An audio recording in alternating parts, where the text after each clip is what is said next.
J'aimerais qu'on puisse ensemble, s'il vous plaît, ouvrir la parole de Dieu. Ça fonctionne toujours, oui, c'est bon. Alors des fois, je ne sais plus si ça fonctionne plus. Ça se met en veille. Oui, oui. Je sais, je me rappelle, c'est pour ça que j'essaye des fois de souffler un petit peu pour que ça se réveille. Vous voyez, même les micros se mettent en veille. Même les micros, ils s'endorment. Pourvu que nous, on ne s'endorme pas. Hein. Pourvu que nous, on ne s'endorme pas. Ce soir, j'aimerais vous parler de la vision des choses. Qu'est-ce que ça veut dire? La manière de voir les choses. Lorsqu'on est jeune, on a une vision des choses, une manière de voir les choses. Lorsqu'on on est une femme ou un homme un peu plus mature, on a une autre vision. Notre vision a changé. Si on est marié, on a encore une autre vision parce que on vit d'autres choses, d'autres événements. Ce qui fait que notre vision change. Je me rappelle, on me disait quand j'étais célibataire, t'es dur, t'es dur.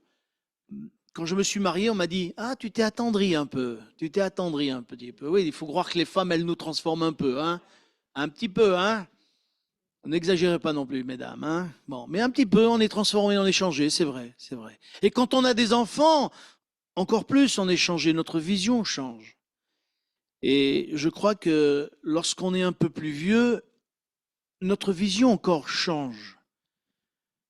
On prend un exemple, je connaissais un collègue de travail, par exemple, qui était très fougueux. Et quand il était jeune, quand les gens il était en plus dans un quartier chaud un peu de Lyon, et quand les gens le chauffaient un peu, bah, boum, boum, boum, boum, ça partait vite fait. Et quand il a vieilli, je l'ai connu un peu plus mature, il m'a dit, maintenant je laisse tomber, je ne vais pas me battre pour des bricoles, des fois on se bat pour des bricoles. Et je me suis rappelé de ça, je me suis dit, tiens, sa vision avait changé en vieillissant un petit peu. Et voyez-vous, parfois, dans notre foi, notre vision a besoin d'évoluer.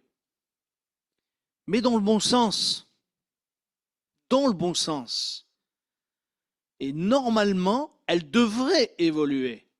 Parce que lorsqu'on commence dans la foi, on croit parce que la Bible dit au nom de Jésus, vous serez guéris. Alors on prie au nom de Jésus et on dit Seigneur va le guérir.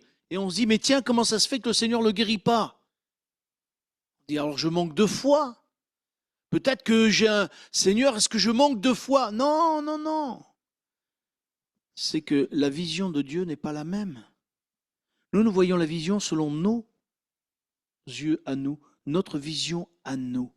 Et j'aimerais lire avec vous un texte, s'il vous plaît, qui se trouve dans les Actes des Apôtres. Au chapitre 9, et à partir du verset 10. Vous savez ce que c'est, les Actes des Apôtres, chapitre 9? Non? Oui, c'est ça. Ah, parce que tu l'as regardé. Ah, le malin, celui-là.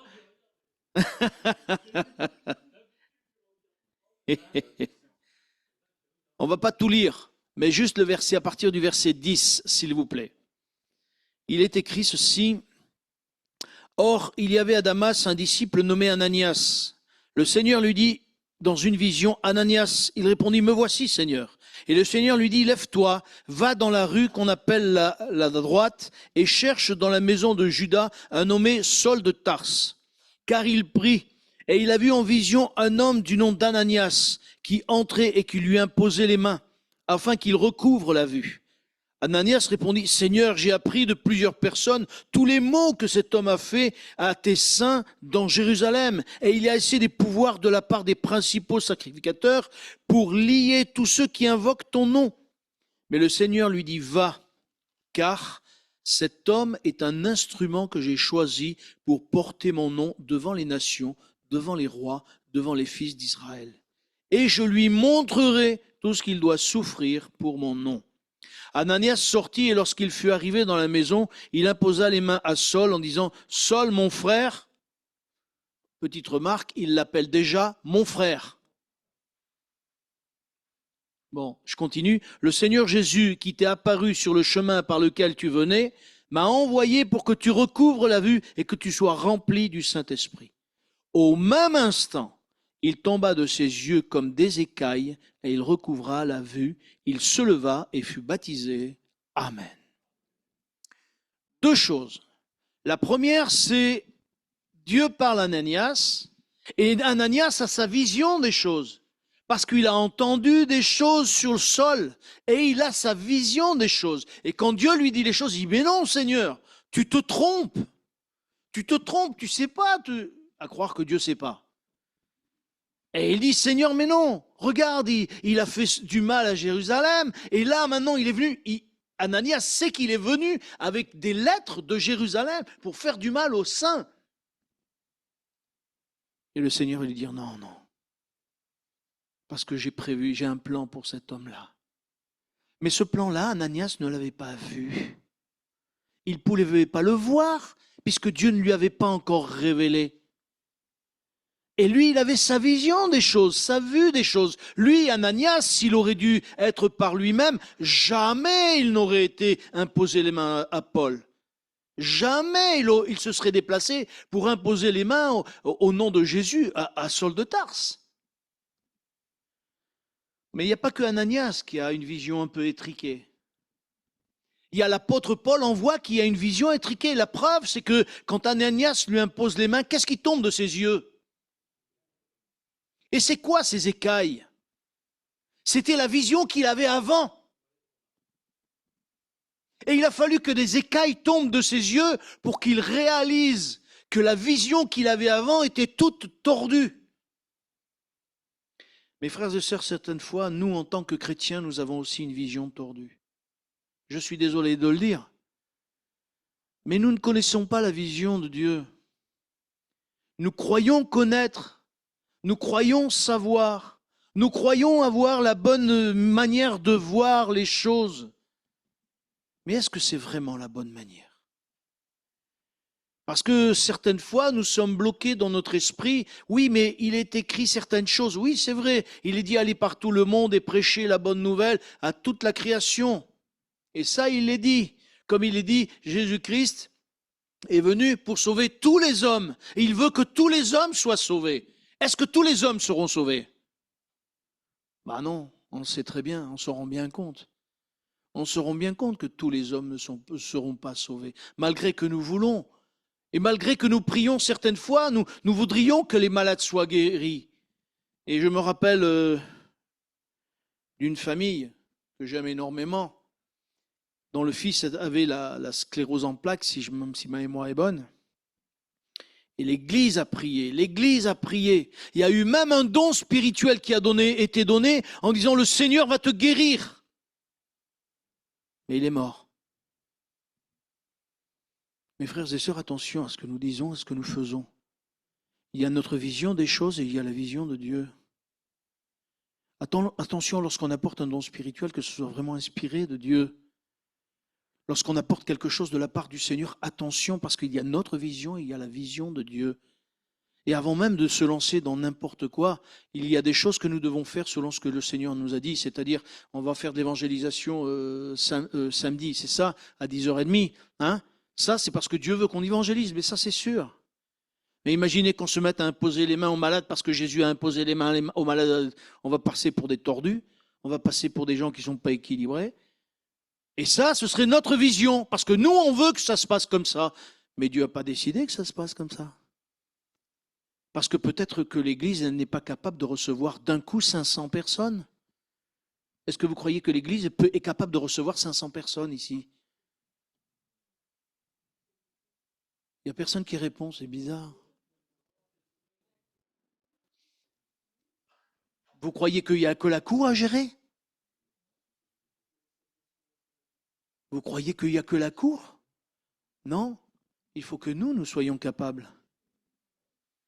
Parce que si on ne sait pas les accueillir, si on ne sait pas les aimer, si on ne sait pas les entourer, si on ne sait pas les enseigner, il faut que Dieu déjà prépare nos cœurs Pour que les disciples soient envoyés, il a fallu que réellement ils passent par les souffrances par lesquelles ils sont passés. Ils sont passés par des doutes, ils sont passés par l'incompréhension que Jésus soit arrêté, crucifié et ressuscité, parce qu'ils ne savaient même pas ce que ça voulait dire, résurrection. Ils savaient les miracles que Jésus avait faits. Ils savaient que les miracles que Jésus leur avait donné de faire. Mais les résurrections, ils n'avaient pas compris. Ils n'avaient pas compris qu'au travers du sang de Jésus, au travers de la croix, leur salut était acquis. Mais nous, si des gens viennent, est-ce que nous saurions vraiment les entourer? Je crois que Dieu veut nous préparer à cela. Mais pour que Dieu nous prépare, il faut que nous puissions nous tenir à ses pieds et dire, Seigneur, quelle est ta manière de faire? Parce que Dieu peut très bien les amener 10 par 10. Et là, peut-être que le Seigneur nous préparerait à justement savoir les entourer, savoir les aimer, savoir les supporter. Parce que ce n'est pas facile d'entourer des gens qui sont dans le besoin. Moi, je vais vous dire, si on devait tous recevoir quelqu'un chez nous, parce que tous les gens qu'on va recevoir, ils sont dans la rue, est-ce qu'on les prendrait dans nos maisons?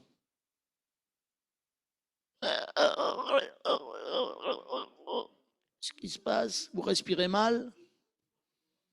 Ah ben oui, c'est pas évident de prendre quelqu'un chez soi.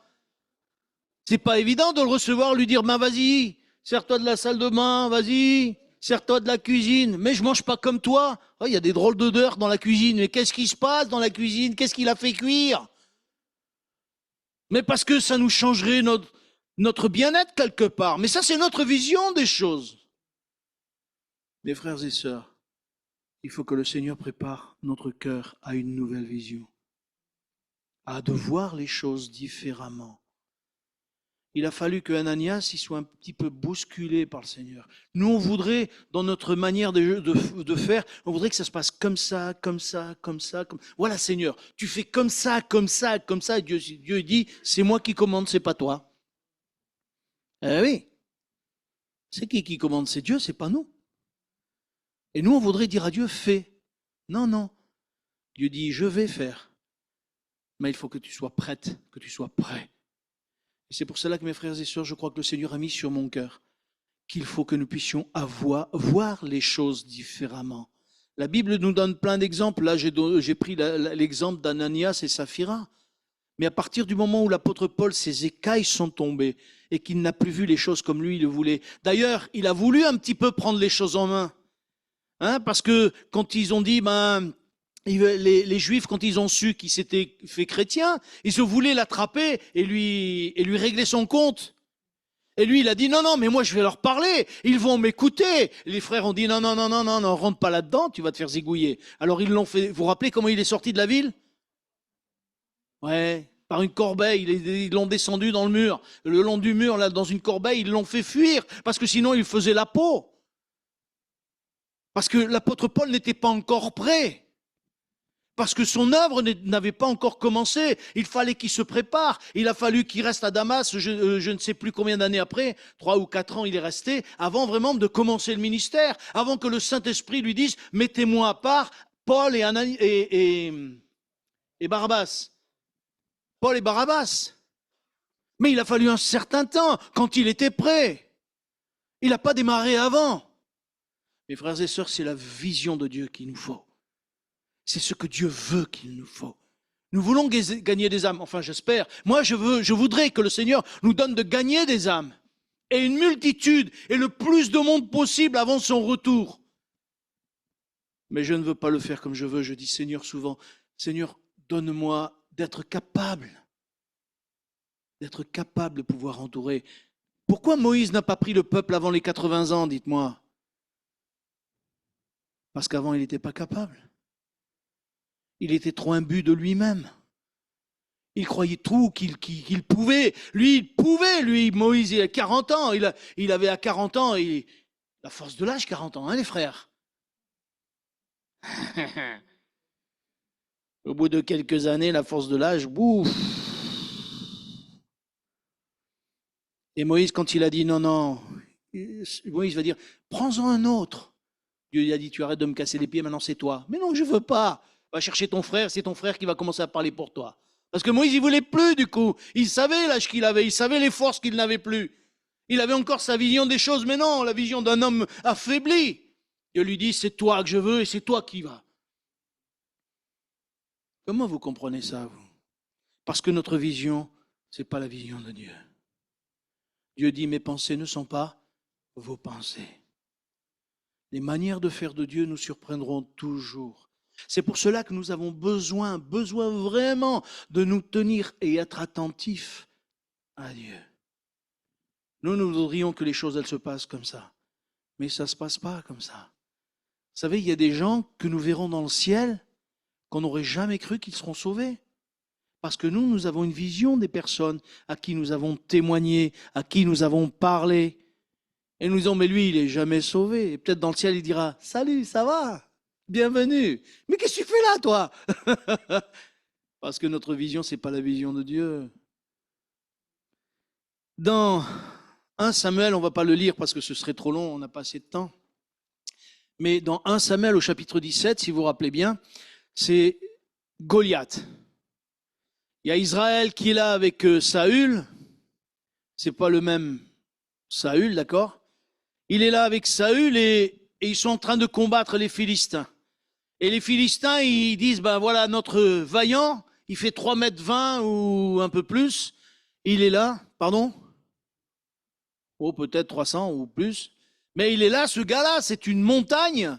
Et il dit, allez, venez, je vais vous régler votre compte. Et tous les gars, ils sont en train de trembler. Tous les gars. Et David, il arrive. Vous vous rappelez de ce passage?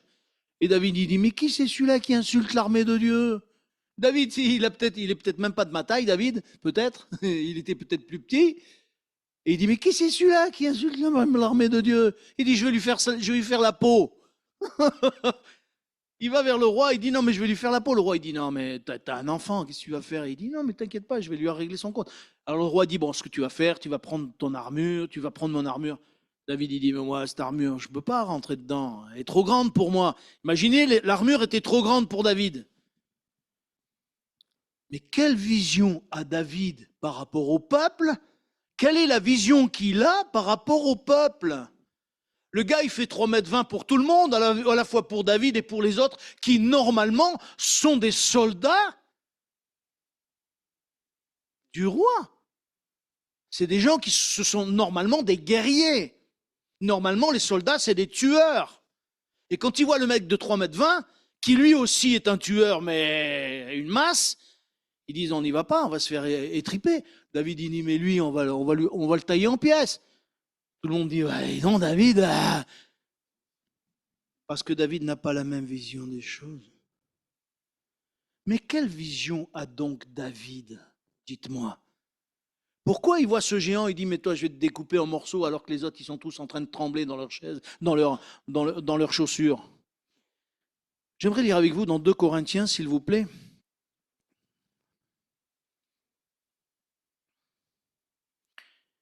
Au chapitre 5.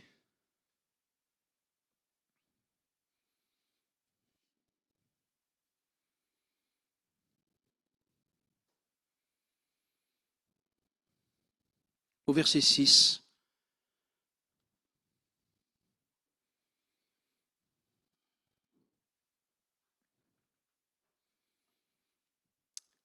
Il est écrit, nous sommes donc toujours pleins de confiance et nous savons qu'en demeurant dans ce corps, nous demeurons loin du Seigneur, car nous marchons par la foi et non par la vue. Amen.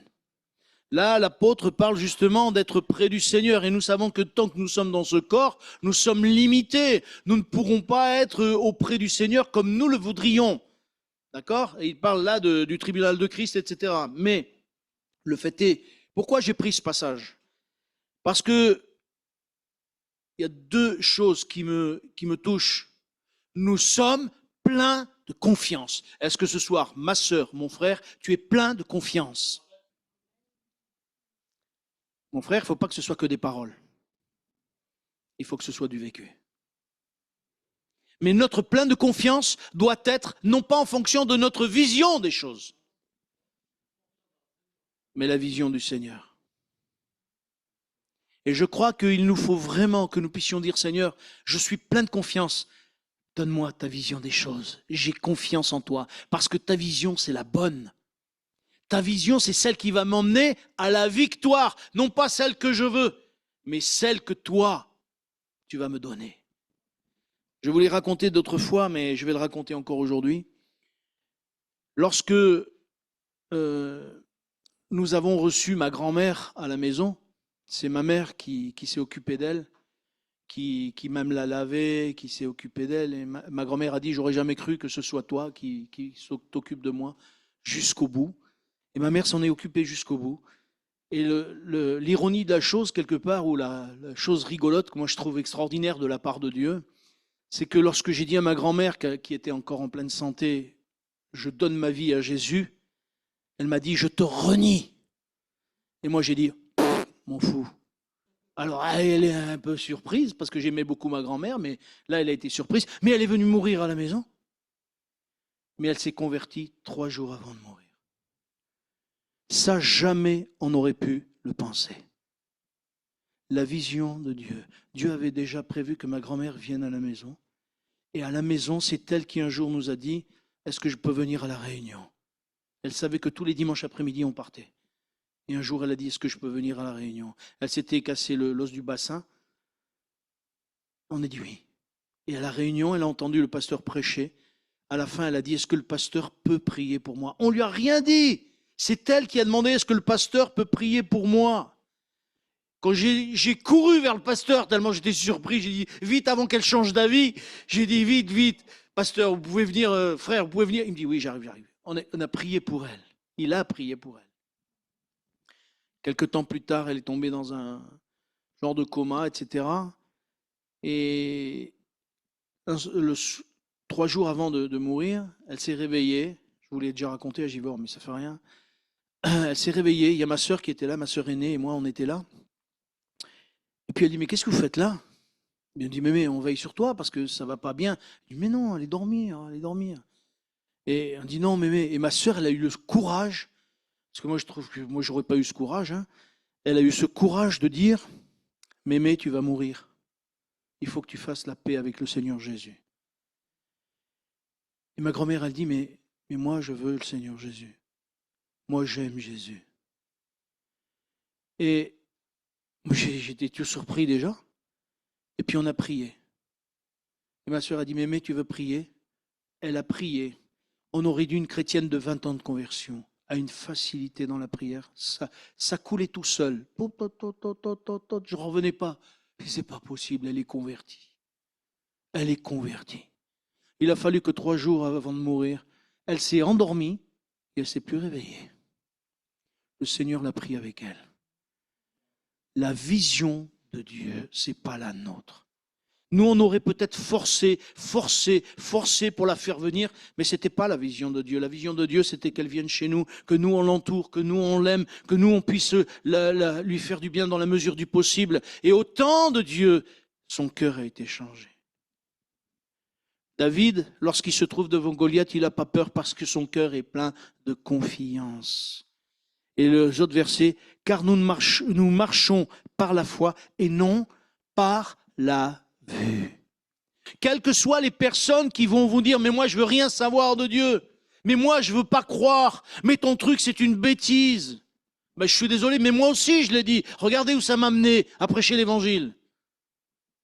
Et pourtant j'ai dit à ma sœur à l'époque, mais non, c'est n'importe quoi tes histoires de Dieu là. Mais parce que Dieu a des plans qui sont différents. Et je crois qu'on ne peut pas justement baisser les bras en disant non, j'ai pas confiance. Si, gardons cette confiance que Dieu a des plans. Et chose extraordinaire, c'est qu'on offre à David le bouclier, l'épée, l'armure, il dit non. Et Dieu envoie David chercher au torrent. C'est qui le torrent de nos vies, dites-moi? C'est Jésus-Christ. Sachons venir au torrent. Et au torrent, David, il va chercher 5 pierres. Eh oui, 5 pierres polies. Et avec combien de pierres il a tué Goliath? Une seule. Parce qu'il était plein de confiance. Et même Goliath va dire, mais qu'est-ce que vous m'envoyez un chien? Est-ce que je suis un chien pour m'envoyer un petit de rien du tout là? Ah ben, Goliath, il a bien été surpris. Parce que si vous regardez le texte, David, il n'allait pas en marchant, il courait. Il courait pour faire la peau à Goliath. Nous, on ne va pas si vite à l'évangélisation. On ne court pas pour aller faire l'évangélisation, je peux vous le dire. Mais David avait la vision de Dieu. Mes frères et sœurs, j'aimerais que ce soir nous puissions dire, Seigneur, donne-moi ta vision des choses, non pas ce que je veux. Et là, j'aimerais parler à quelqu'un peut-être qui a une vision des choses par rapport à sa maladie, par rapport à sa famille, par rapport à des tourments, des soucis. Ne garde pas ce que tu vois, mais marche par la foi. Ne t'arrête pas à ta vision des choses. Demande à Dieu quelle est sa vision. Et si Dieu te donne sa vision, ton cœur sera plein de confiance. Si Dieu te donne sa vision, tu auras la paix. Quand je reviens à Ananias et Saphira, à partir du moment où Dieu lui a dit ce qu'il lui a dit, Ananias, il n'a plus peur. Il n'a plus peur. Il cherche la maison, il y va, et il appelle Paul, ce que je vous disais tout à l'heure, mon frère. Il sait que déjà c'est un frère. Pourquoi? Parce qu'il s'est calqué à la vision de Dieu. Et parce qu'il s'est calqué à la vision de Dieu, les choses, elles changent. Notre vision, elle change. Notre pensée, elle change. Notre mentalité, elle change. C'est pour cela que nous avons besoin de nous calquer à la vision de Dieu. Moi, j'ai ma vision pour Givors. Et je dis, Seigneur, est-ce que c'est la tienne? Parce que moi, j'aimerais que vraiment on soit plus, pour le Seigneur, plus bouillant, plus... L'autre fois, je me disais, Seigneur, ce soir, on va être nombreux. Et 8. Bon, tant pis. Ce sera une prochaine fois. J'espère qu'à Givors, un soir à la prière, on sera au moins 70. Il y a 70 chaises, alors on ne peut pas être plus. Mais bien que Dieu peut faire plus. Dieu peut faire plus. Ça, c'est ma vision des choses. Mais je dis, Seigneur, donne-moi ta vision. Parce que si toi, tu me donnes ta vision, Seigneur, les choses, elles seront différentes. Nos cœurs seront encouragés. Et ce soir, j'aimerais vous dire, mes frères et sœurs, marchons par la foi. Marchons non pas selon notre vision, mais que réellement nous puissions dire, Seigneur, aide-moi. Dans toutes les circonstances de notre vie, aujourd'hui et demain, parce que demain, nous ne savons pas ce qu'il en est, lui, il le sait. Parce qu'il y a quelque chose toujours qui m'a surpris, et je vais le relire avec vous dans les Actes des Apôtres. Lorsque Dieu dit ceci, il dit, il a même la vision du présent, mais celle de l'avenir pour l'apôtre Paul.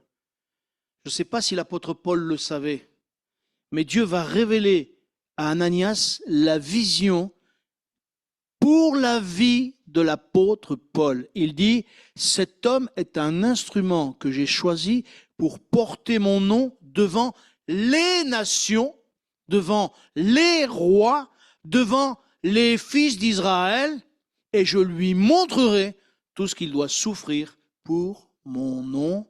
Amen. Et c'est ce qui est arrivé.